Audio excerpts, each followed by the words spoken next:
Our next session for the day is on the topic on the CIO's agenda, data governance, protection and privacy. And for this, I would like to invite on stage Mr. Narendra Sonawane, giving a brief introduction. He is the Senior Vice President and Global Head of Information Systems at Infosys. Narendra is responsible for driving the company's technology strategy and leading the digital transformation initiatives, and also monetize the internal IP for taking it to the clients. His role is akin to that of a CIO and demands a profound understanding of technological advancements with a specific emphasis on artificial intelligence and employee and user experience, a field that Narendra is deeply passionate about. He firmly believes in the transformative power of technology to amplify human potential. With this, please welcome Narendra with a huge round of applause. I know after lunch, this is going to be a challenging session. It's challenging for me is to make sure that you don't, all the good food that has gone into your stomach does not influence your ability to concentrate. Okay, let's see. So, data governance, security, privacy, these are all hot topics of the day, and I hope that itself will help me in keeping you awake as such. So what I tried to do was try to create a little simplified diagram about when you talk about this data microcosm as such. From our technology's point of view, what does it really entail in today's context? So of course, I have tried to put all the technology pieces, whether it is data sourcing, data warehouse, data lake, all the other good things that I think more or less we have done in our past few years as such. With different degrees of success. I know that at least in our company, adoption of all this is a challenge. I don't know about how things are in your company, and of course we try to do various different things to make sure that if the horse doesn't come to the lake, then what do we want to do? And I'm not talking about the data lake as such here. So the what I try to put here are some of the things that are at this point in time very, very important, very, very pertinent for us to look at from as a technologist as such.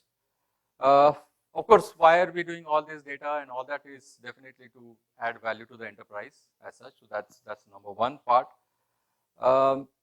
Governance is quite confusing at times, quite misunderstood term as such, and I'll try to take stab at what it is that I have understood it, and maybe we are all peers here would like to hear your perspective also on that.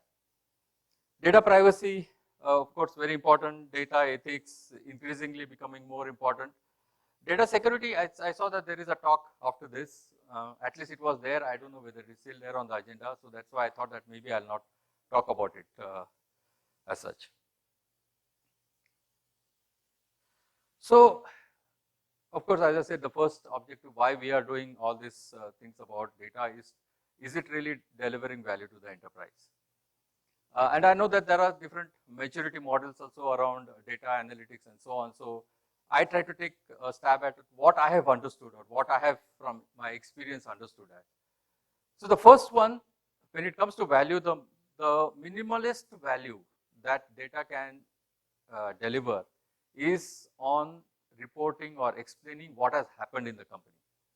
Okay, and those are all operational reports. Those are all, of course, from external point of view, segment reports, geography reports, you name it. Actually, all various slice and dice of data as such. And that's basically the basic things why people do various technology, whether it is data warehouse or simple reporting itself, right? So that, in my mind, is the least value that the whole data projects or data initiatives can bring to the enterprise.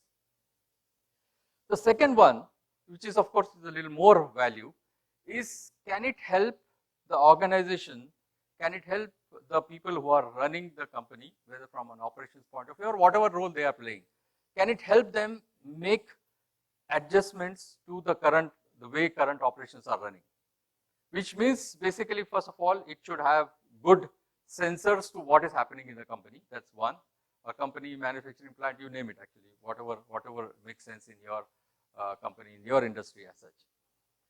The second one is it really real time for you or closer to real time? so that you can make those corrections as such. And of course, there are various examples as such. Of course, root cause analysis in case of manufacturing plants and various things. Are we able to quickly say what is the root cause and can we make tweaks to it? Real-time monitoring of all process. I started my career in process industry, so that was really from there to IT. I mean, I thought that this is really nothing. In process industry, everything that is happening, you are able to see, understand, tweak in real time. Anomaly detection, social media monitoring, marketing promotion. So these are basically anything that you are doing around marketing as such. Is it really working? Is it moving the needle? If not, what changes you need to do? So that is the second higher value that data can bring to you.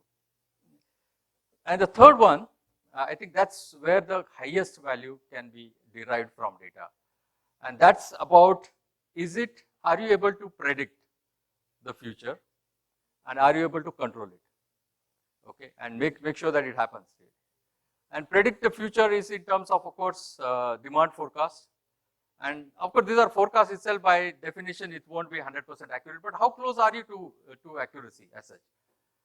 Of course, you understand that from a demand forecasting point of view, you need to have data not just from within the organization, actually very little from within the organization, and more from the external sources. And how are you able to gauge it? How are you able to add weights to it? How are you able to process it, cleanse it? I mean, there will be much more noise when it comes to external data, right? Internal data itself, you know how much challenges we face in terms of cleansing it and making sure that it is of consumption grade. Think of the challenges that would be there when you're trying to consume external data. But I think the biggest bang for the buck this is where it is. Demand, and of course then the second end of the spectrum is supply. Are you able to predict how the supply situation is going to be and adjust as such accordingly? Operations, again, in different industries, it would be different things. From a manufacturing point of view, it would be, are you able to forecast maintenance? Right? I mean, those days we have been hearing it as such, and we have tried to attempt it in 𝗓𝗡𝑠ys also as such. There are the days of, because scheduled maintenance, every 3 months you have to do something, every 6 months you have to do something, annually you have to do something. Those days are actually all gone. Right? Are you able to sense it and say that this is the time I need maintenance as such, and do it at that time? And of course, you can do all of this if you have strong knowledge management and strong learning culture as such. Because one part is actually getting the data as such, getting a signal. But how do we adjust to it? How do we at across the board, right? It is not just, we are not talking about senior leadership trying to adjust it, but right at the ground level itself, people able to understand, comprehend their data and adjust to it. That requires a lot of KM and learning solutions as such. And of course, with recent Gen AI, things have completely changed. Of course, when it comes to the numeric data, the Gen AI models are not so great. But of course, with Wolfram Alpha, and I don't know whether you have seen those, you can do it, but from mathematical modeling and so on, it's not so much from a data point of view. Microsoft is trying to take a stab at it with Copilot XL. We are not signed up for the initial pre-release as such. If anybody has, they can share their experience around how that really is working. Whether you can, their basic premise is that you don't really need an analyst. The Excel can do the analysis and send and tell you what is the problem as such. But Gen AI, as you know, can do a great job in explaining, in summarizing, in doing insights, and in hallucinating. And we all know that hallucination, at least in my industry, hallucination is not a good thing.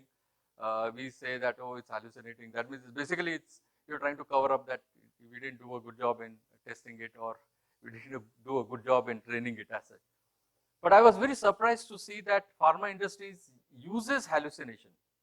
And I'm sure that there would be other research institutes, they use hallucination, because hallucination is nothing but creativity, right? I mean, that's what when we try to think, be creative, that's where we are actually, in the new terminology, we are actually hallucinating.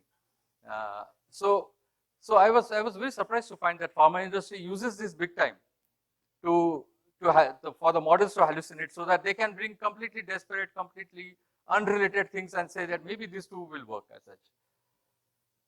That's the creativity as such. Now, of course, while we are very quote unquote become comfortable with dealing the whole data life cycle in our traditional data warehouse, data lake, even predictive analytics, that kind of space, we know how to cleanse data, we know how to source out all that, right? ETL, etc. I think we have done a good job about understanding those set of technologies, improving on them, and so on. But the whole new game in the town is, of course, Gen AI, and the data it requires is completely different. It requires textual data as such. Of course, there are other inputs also as such, but more or less, by and large, it is text as such. And organizations don't really have a process of capturing those data, cleansing it, and all putting through the cycle, of course, also and training the models and so on. We really don't have a process as such. And that's a new thing that we all of us have to learn as to how do we capture this data, how do we then, of course, then train the models. Of course, the models today, there is plethora of models. And I think every day my data scientist comes and tells me some new model he's trying. And I think it's almost like every day there are some 2 or 3 new models which are supposed to be doing their job well is coming up in the industry. But I also think it's a transitionary phase, and like all the other technologies and all that has happened, that over a period of time you will find that there are some dominant players as such, and that's what will emerge. But in the meantime, etc., we'll have to deal with all various models as such. So that's a completely different ball game, and I think as industry we'll have to learn this new act as such. The second part is about data governance. And as I said, data governance has different explanations, and if you try to Google it, you will get descriptions and all that. All these definitions, etc., which we used to do during the school days, college days, etc., they sound very good, but you don't know what to do of it, right? So I try to take some stab at it, and to my mind, data governance is a set of things that you do to meet your objectives, and those objectives are, number one, to deliver the value to the enterprise from a data point of view, to ensure that all the compliance needs, whether it is from a data privacy, from a security point of view, as such, and ethics, etc. All that, how do we ensure that we are good on that? That is what a great governance framework will address. And I will try to, what I've tried to do in these slides is try to look at it from 2 perspectives. One is from a user perspective, and other as from us as IT professionals. What is it that we need to do from a data governance point of view? I think the first one is about discoverability, and it is about the users. Are they able to find the data that they want? And when they say, again, users, we are not talking about analysts. Analysts, they will figure out. Right? It's about people on the ground, whatever data they want, are they able to find the data? Even for analysts, can they find the data that they want? And I try to put a picture of, somebody is trying to find things in the house, which at least for me, it happens quite often that I know that it is there in the house. I also am confident that I kept it here, but I can't find it. Okay, and of course, the place I go there, I find new things which I didn't think it was there. It should have been there as such, right? So that's not a good example of discoverability, but a great discoverable system with people should be able to find out that what data elements are there, where they are stored, and so on. Of course, related to it, there should be classification and labeling. And for both these things, if you see that, of course, technology is going to help to do this.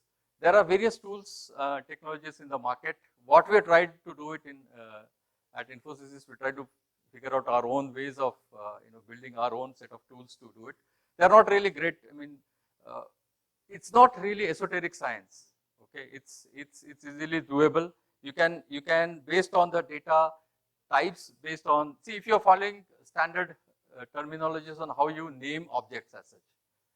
If you're following those standards, then it becomes very easy to figure out what kind of data it is, and also label it as such. This is part of our IT part, right? We should have policies, rules, and compliance.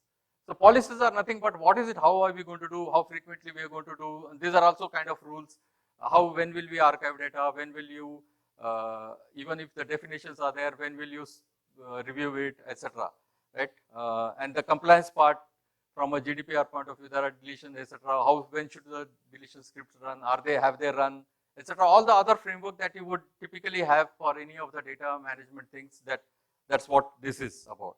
But it'll be good to have something in one place as such. Data ownership and access. I think there are various terminologies you will find that in the market. One being or in the industry, that is data owner, data steward, and all that. These are nothing but basically you have to find somebody who's responsible. Data steward is nothing but that guy is a big shot. He's not going to do the work. You have to find somebody who's going to do the work. Right? So that is data steward for you. So why is it required? Because you know that there are data issues, and you need to have somebody who is going to help clean that data or correct that data as such. Related to that, of course, there has to be a way for the users to say that this data is not correct. And what we try to do is that against any of the critical data, whenever it is shown in the system, there is an icon saying that there is a problem with this data. Okay, if you click it, then it gets reported as there is a problem with it, and at times, of course, it goes again. The discoverability part is also that it has to have a definition of what this data is, how it is derived, and so on. At times, that definition or that explanation is not clear. At times, the mapping of that individual as to what data he or she should see is not correct because the hierarchy would have changed, or there could be genuine issues with the data as such. So if you have data owners, then all this, it becomes quite easy for you to solve. Data access is from an ITGC point of view. We all know that this is a holy grail. Whatever number one thing that we are all responsible is access. Right? That's what my board member tells me actually. And if there is a small issue, also he says this is a high priority issue as such. Lineage. Lineage is nothing but explaining if this number or whatever is shown, how it is been derived. It helps, number one, for people to understand that how this is come. If you're saying revenue by etc., how is this revenue calculated? What are the additions and what are the subtractions that have happened into it? And what is the source of this data? Right? And that helps, number one, is that people understand it, that how this is, and what you think should have been the revenue is not this revenue because this is something else as such. The secondly, from all compliance and auditors, especially auditors and even compliance officers, etc., they want to see this and see how this is done, because you can, as they say, if you beat the numbers enough, they will agree to anything that you want. Okay, so the third part, data privacy. And I know that as a country, we don't, at least even that includes me, till some time I didn't believe in privacy because, I'm from Nasik as such. And so whenever I go, even now when I go home, people around me ask me, how much are you drawing salary as such, right? And some time back, quite some time back, actually my brother got married and he thought that, he should plan the family and so on. So every time he used to go, people used to ask him, when are you going to have kids as such, right? So that's a culture that we are born and brought up with. But we know now that, of course, and I know, and I'm sure that all of you, I hope you understood it much better before than I understood it, that privacy is very, very important. And the reason privacy is important is because, especially in the digital world, and I'm sure that you guys know that there are crores of rupees of transactions happen on all the private data that we have, right? Of all the transactions that we do, of all the SMS that we get, and we say it is okay. I mean, you can read the SMS because we don't want to type in the whatever pin that comes in. And of course, there was some time back, there was even in the news, some NBFC says, if you don't pick up my call after that, I will never ever give you loan. I don't know whether you saw that news, prominent NBFC as such. So this data is being traded, but which is okay. You say what the big deal? But see, data is something about you as such. In the worst case scenario, you may, or in the best case scenario maybe, you may be discriminated in the organization because of certain organization or wherever, whoever are you dealing with. In the worst case situation, of course, you can be frauded, and you can lose money as such. Not just lose money, many other things as well. So it's extremely important that this data is protected. So like the other data that we say is a responsibility towards organization, this is a responsibility that we have as data custodian towards our other stakeholders, which are employees, vendors, and so on and so forth.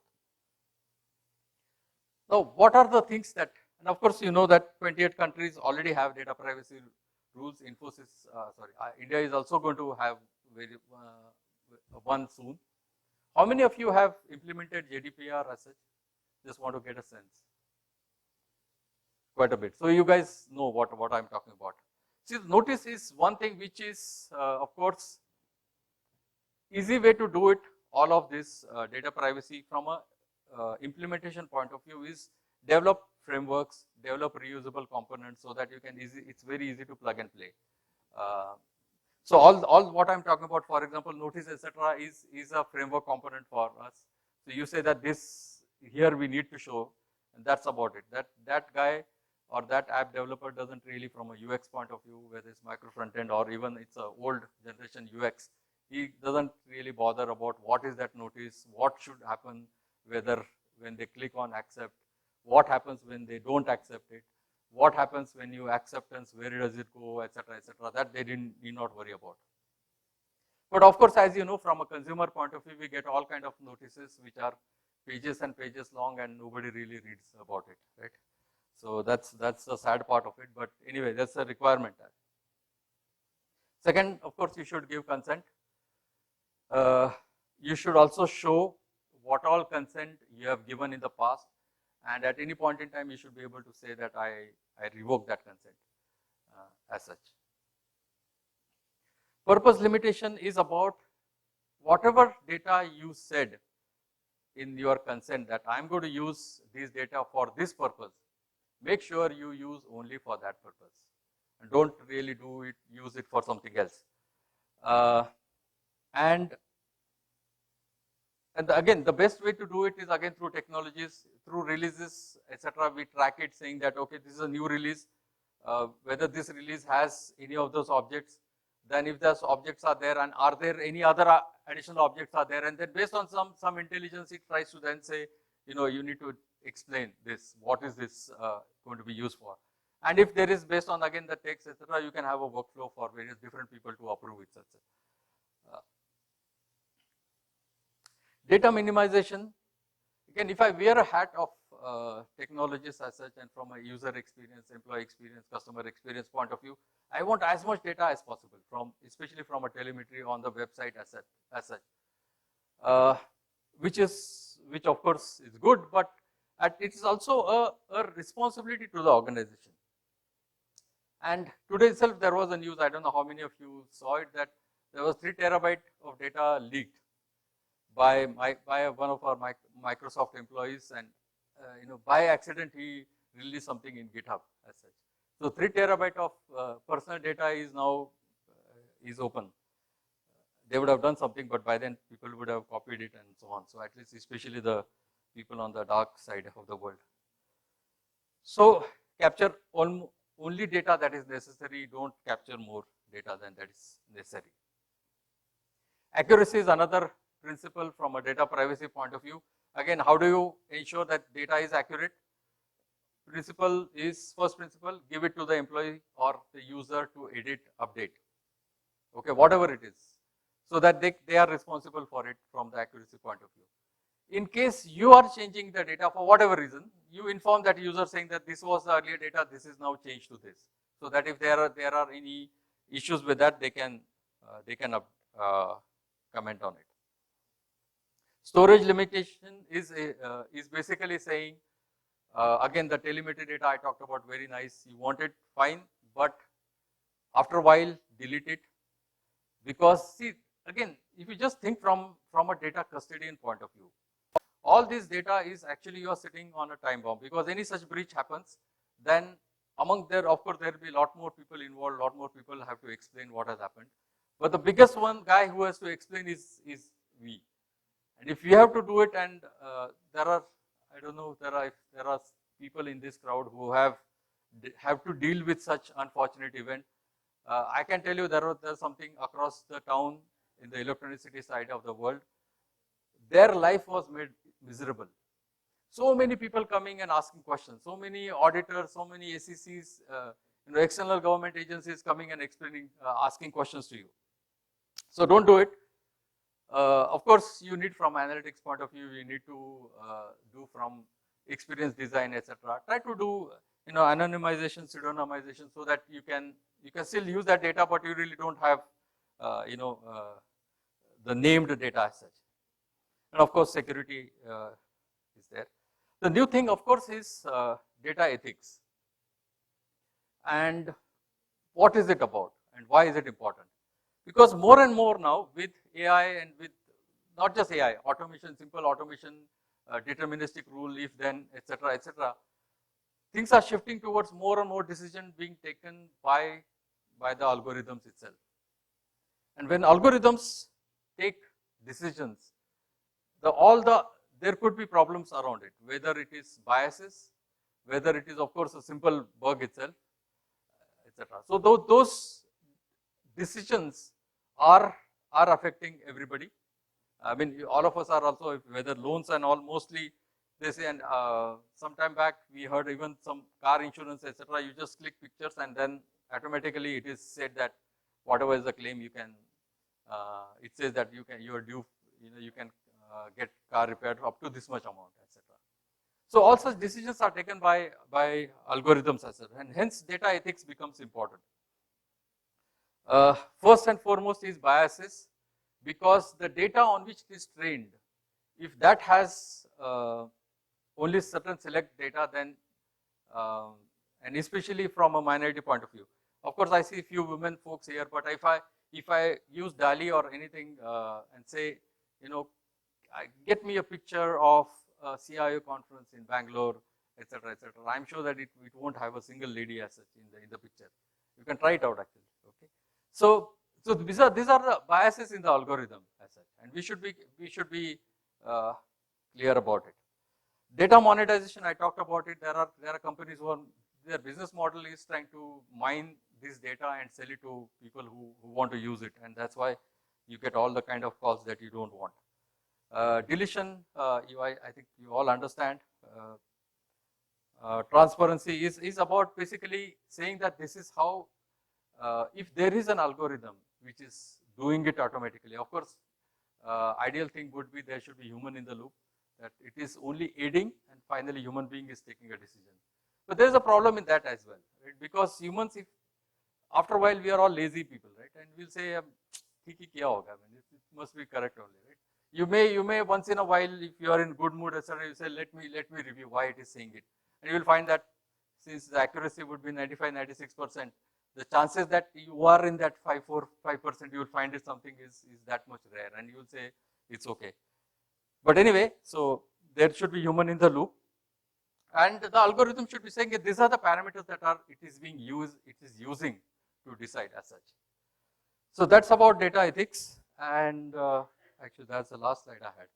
Thank you.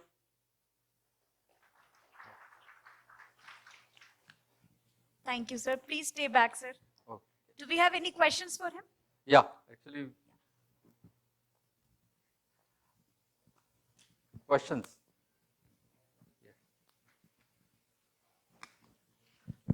Thank you, Narendra. That was a wonderful session. Thank you. I think my question is, related to your last slide, which is about data ethics, right?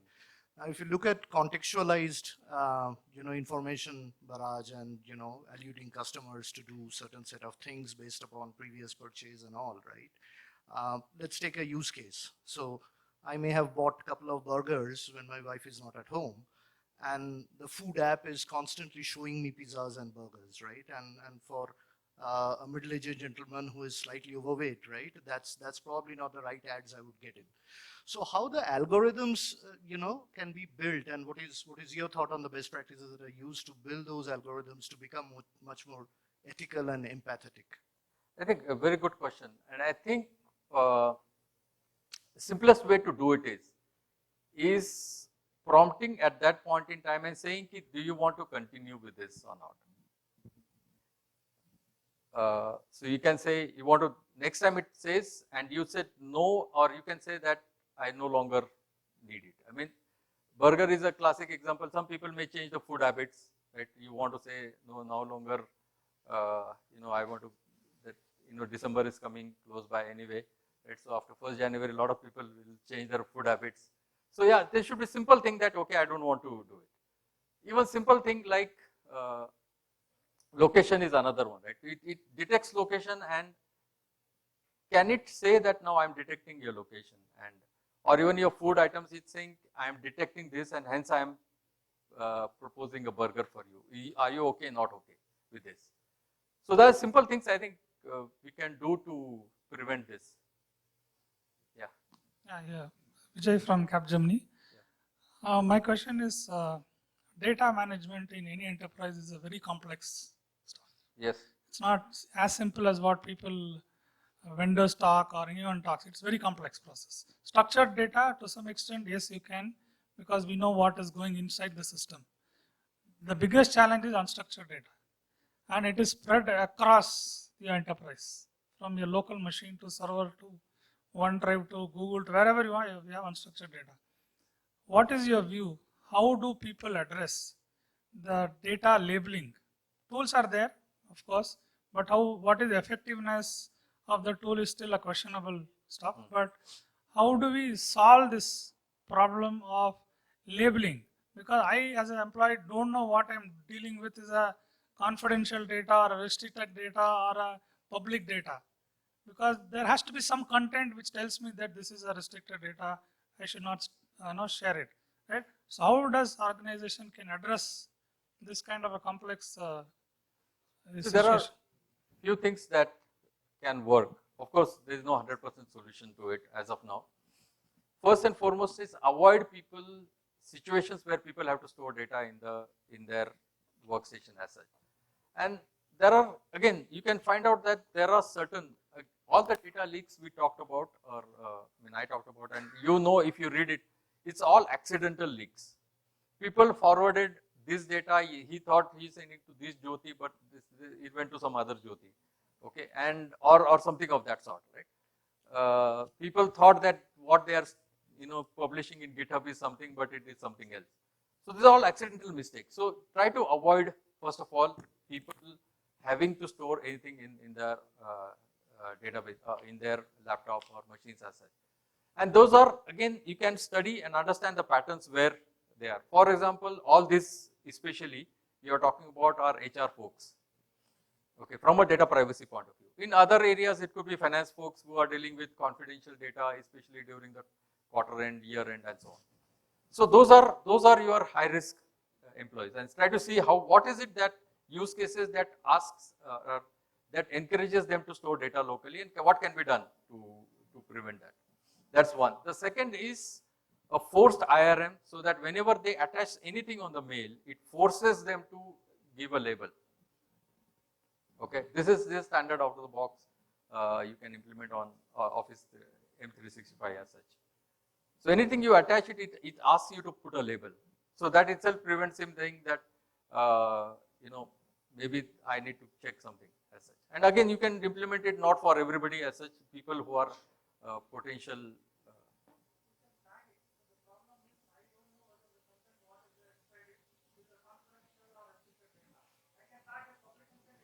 Yeah, of course, correct. So, yeah, see, there are people with mala-fide intent.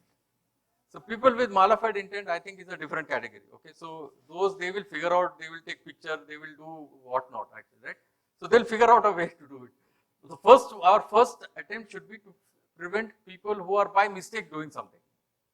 Okay, and yes, I hope that with AI and with other solutions, we'll be able to find out if people are misusing something. See, that's where again the privacy picture comes into picture. Of course, there are technologies say, I will read into the attachment and prevent.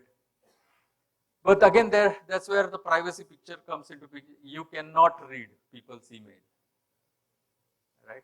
So there's a little tension between technology, between what human people's rights are as such. Hello, this is Yeah. Prem from GSK. Thanks. I think your speech was, your talk was very well structured. We were able to touch upon all aspects of governance. Thanks. My question is around, in your experience in the industry, what operating model has seen the most success? A centralized governance, data governance office, or in a distributed or a federated model? Depending on the nature of the business, the size of the business, what operating model you have seen as most efficient or effective? Any thoughts around that? See, the classic management theory will tell you, if you want agility, they should be federated. If you want good control, efficiency, etc., it should be centralized. For right reason or wrong reason, Infosys has followed the centralized model. And I think from the dimensions I talked about, whether you talk about our cost per employee, it's one of the lowest, but I think we are one of the best applications when it comes to employee experience, etc. We are some of the best apps as such. So from a cost point of view, from an experience point of view, from a governance point of view also, I think we have done touch wood. This is like they say, the breaches, etc., is only a matter of time. It's so far it has not happened. That doesn't mean it's not happening today or tomorrow as such. But so far, I think we have done a reasonable job, and that's because of the centralized thing. Because even if you say centralized, it is now with cloud, with SaaS, with various people. Again, SaaS, I'm talking about various different departments saying this is a SaaS solution for me. So itself is so complex. Although you say it is centralized, actually it is in a way federated today. If you add one more level of federation, then it becomes power of n. So it actually has a more compounding effect as such. Great. Thank you. Thank you so Thank much, you. sir. Please give him a big round of applause. So Thank please. you.